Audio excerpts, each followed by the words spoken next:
Essa passagem começa com Paulo negando a possibilidade de que alguém possa se justificar diante do Deus justo, guardando a lei que ele havia dado a Moisés, versos 19 a 20.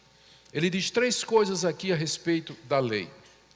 A primeira é que a lei, na verdade, foi dada para calar a nossa boca e não para nos salvar.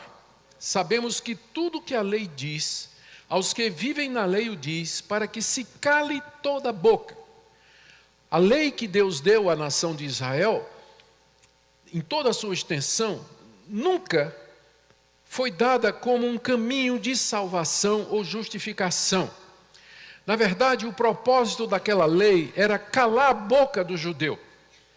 Era calar a boca do homem que achava que poderia justificar-se pela obediência aos mandamentos de Deus.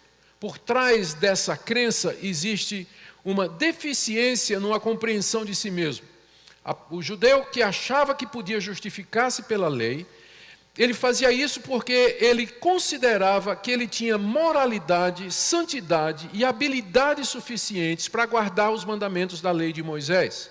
Ou seja, ele não percebia a sua natureza pecaminosa, ele não percebia a contaminação de todas as suas faculdades pelo pecado, ele não percebia que o seu arbítrio, a sua vontade, as suas emoções, a sua consciência, as suas decisões estavam todas manchadas pelo pecado, de forma que ele nunca poderia perfeitamente obedecer à lei de Deus. A lei foi dada exatamente para calar a boca daquele pretensioso que achava que poderia se justificar diante de Deus pelos seus méritos. Quando eu era evangelista no interior de Pernambuco, logo depois da minha conversão, eu fui pregar o evangelho no interior de Pernambuco, numa cidade chamada Gamileira. Era uma cidade de os moradores da cidade eram em grande parte plantadores de cana que trabalhavam para uma usina chamada Cucaú.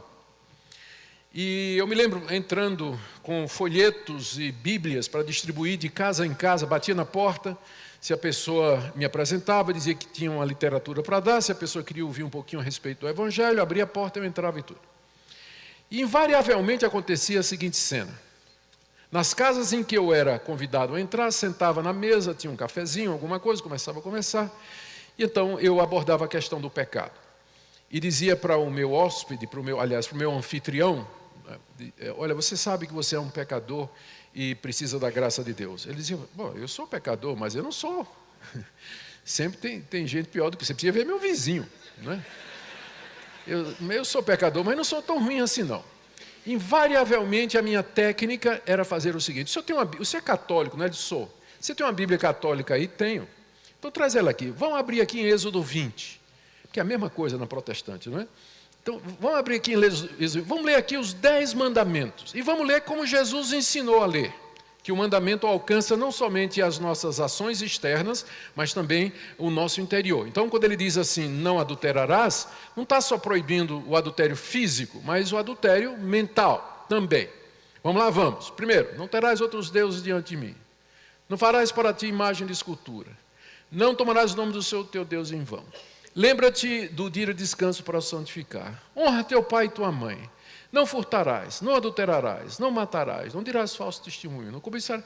Quando chegava no 10º mandamento, ele estava caladinho. Caladinho. A lei de Deus foi dada para calar a sua boca. Para mostrar que você não tem razão diante de Deus, você não tem direito diante de Deus, e você não pode exigir dele absolutamente nada. E nada do que você faz ou possa fazer, Deus tem o direito de receber. Porque você quebra a lei dele, você é incapaz de guardar os seus mandamentos. Foi por isso que Deus deu a lei. A lei diz o que diz para que se cale toda a boca, para que você não tenha o que dizer diante de Deus, em sua defesa, ou para se justificar.